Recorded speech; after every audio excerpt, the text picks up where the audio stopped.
Welcome back to Arise News Hour. I'm Charles Aniagolu. Now let's go to a story from the UK that happened earlier in the past week, and that's Downing Street's decision to send Chinook helicopters and up to 100 soldiers to Mali to help France battle Islamist insurgents there.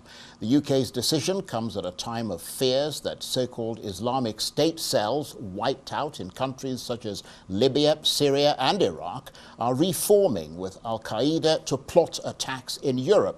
French forces have been operating in North Africa since 2014, with 3,000 currently involved in the anti-insurgency operation known as Barkhane across the region. So why are France and Britain joining forces? Is it a question of national politics, a need for France to demonstrate to a domestic audience that it's not on its own in Mali, especially when there don't appear to be that many countries willing to lend their support?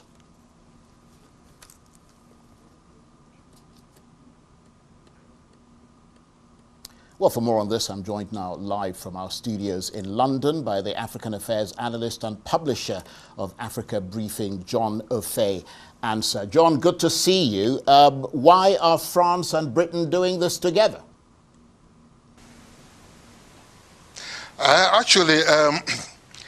Britain has been supporting,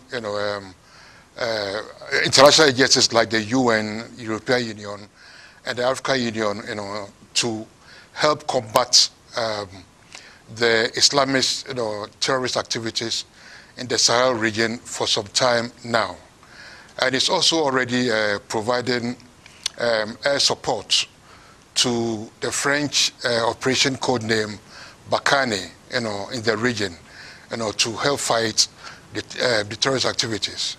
So this latest move, the provision of the deployment of the 3 Chinook transport helicopters is to boost or help provide logistic support, to the French operation, in the area. It also in both the interests of Britain and France to ensure that the areas of the Sahel closest to Europe, which have been showing signs of insecurity and insurrection as well as migration, are contained? It's ostensibly, one reason is to help because the Sahel region, from the Sahel region, one could go to Libya and the other coastal countries, and then migrate to Europe. So the idea, I believe, is to help, fight the threats from the source being the Sahel region, and again also help combat migration from that region to Europe.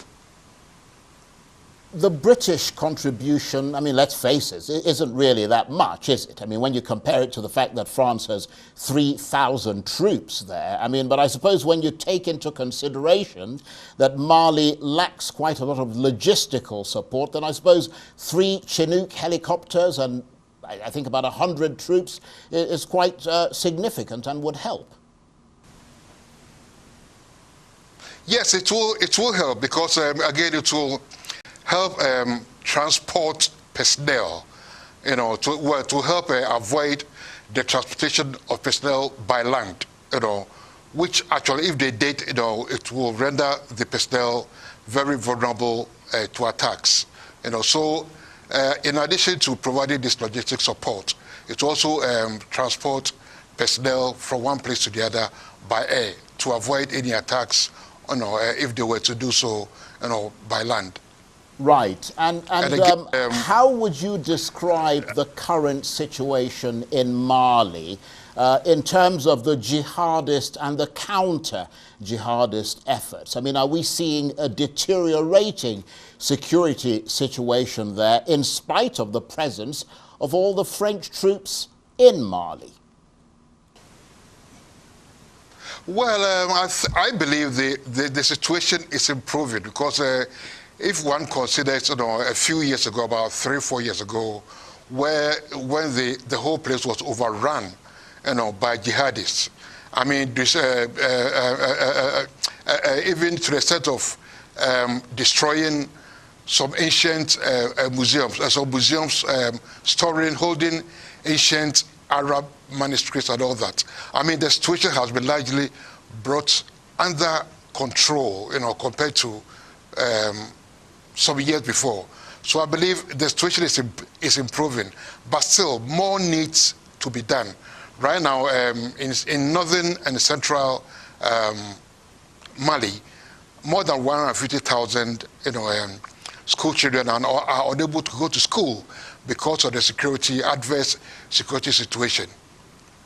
And of course, Britain has a history in West Africa, especially in Sierra Leone, where British intervention during the civil war there marked the turning point that eventually led to the end of the war in Sierra Leone. I mean, could this be the start of why there's greater British involvement, perhaps in the Sahel, or does it not have the same significance?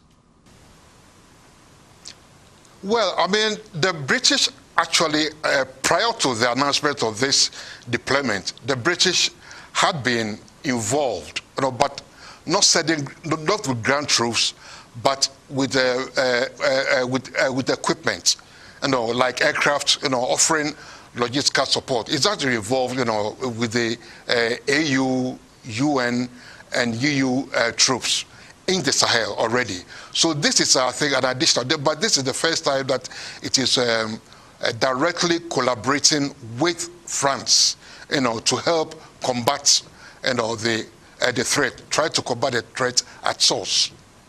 Okay, John, thanks very much indeed. Always a pleasure to get your assessment of developing situations across Africa. John Ofe-Ansah, the African Affairs analyst and publisher of Africa Briefing, live there from our studios in London.